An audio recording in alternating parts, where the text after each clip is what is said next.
So my grandmother was a tough woman, only at 4'9" and 98 pounds. She was born in 1918 in a dirt dugout in the side of a hill in western Nebraska. Now, my dad has a picture of that dirt dugout framed in our house, and growing up, he'd constantly point to it and remind me that I had to behave for Grandma because she was born, during the Depression.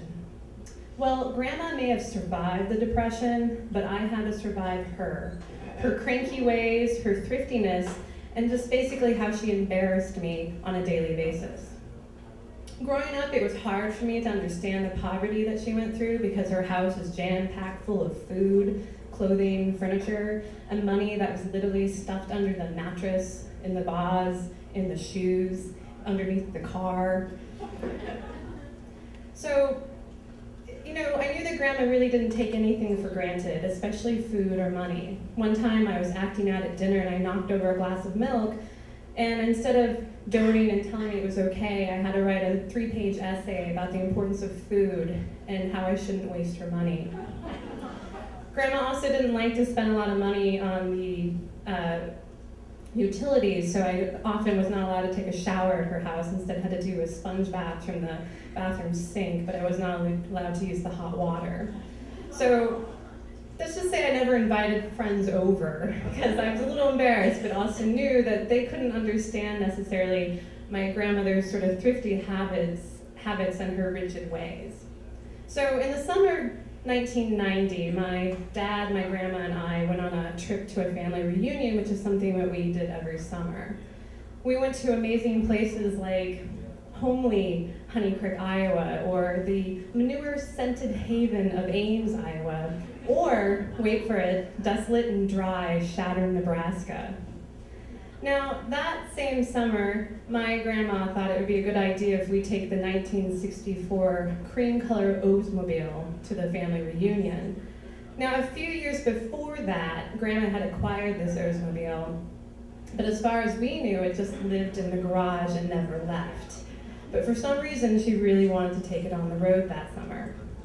So we went to the family reunion in Shattern, and my dad thought that since we were so close to South Dakota that we should drive up to Mount Rushmore and then up through the Black Hills. But the problem was, as we were coming down the hills in the Black Hills, the car started to act up. The brakes gave out and then the axle fell out.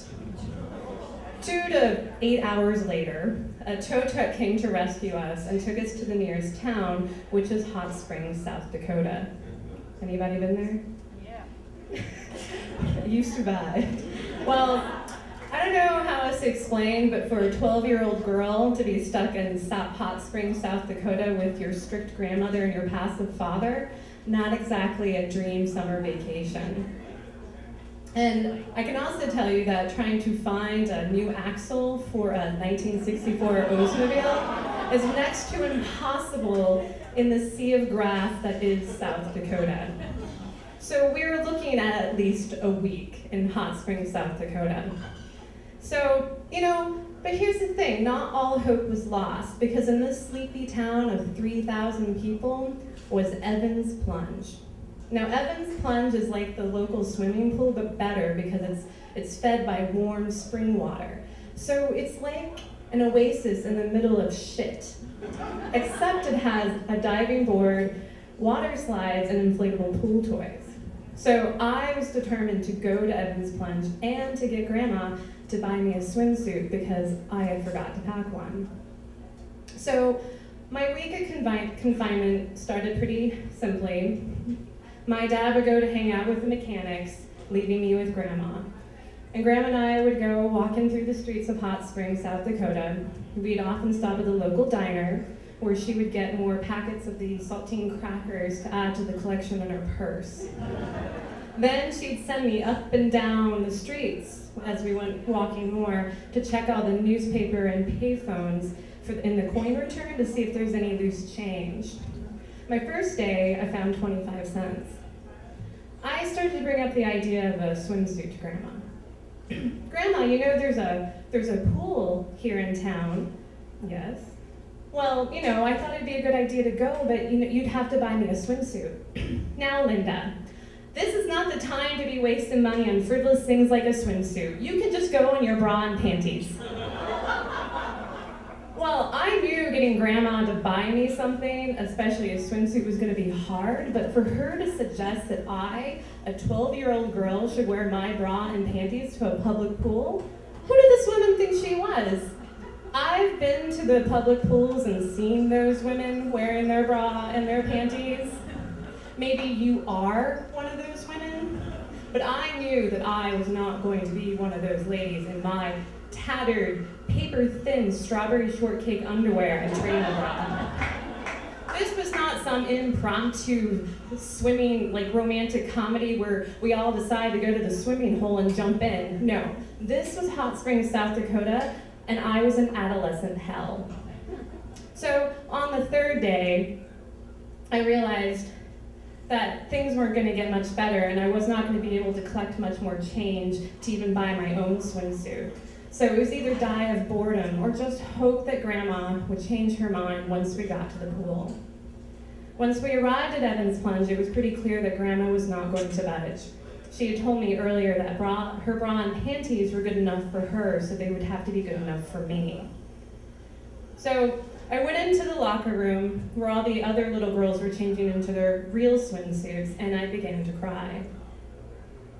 "Oh, honey, what's the matter?"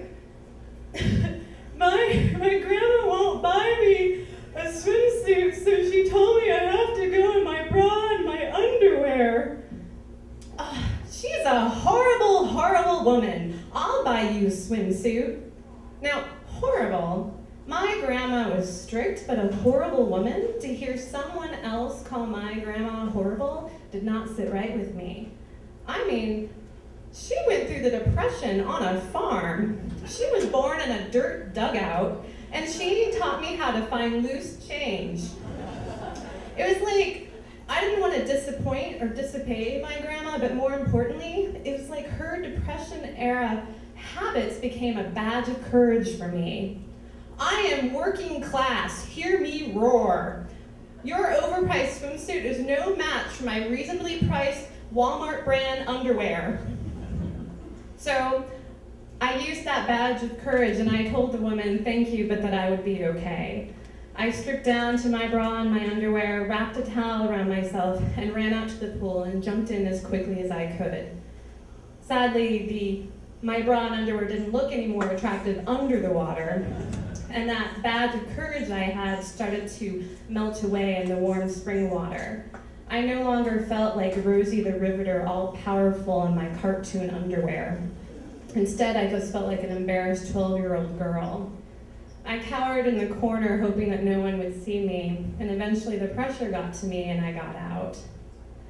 On the way home, with my clothes all wet, because I, of course, didn't pack an extra set of bra and underwear, Grandma replied, or commented to me, "You know, for all that time you spent complaining, it would have been a waste of money. You were only in the pool for 20 minutes. Yeah, you're right, Grandma. It wasn't as much fun as I thought. So if you ever find yourself going to Hot Springs, South Dakota, I suggest you bring a swimsuit. But if you forget, I'm sure you can go without. It's what my grandma would have suggested. I just hope you pack better underwear than I did."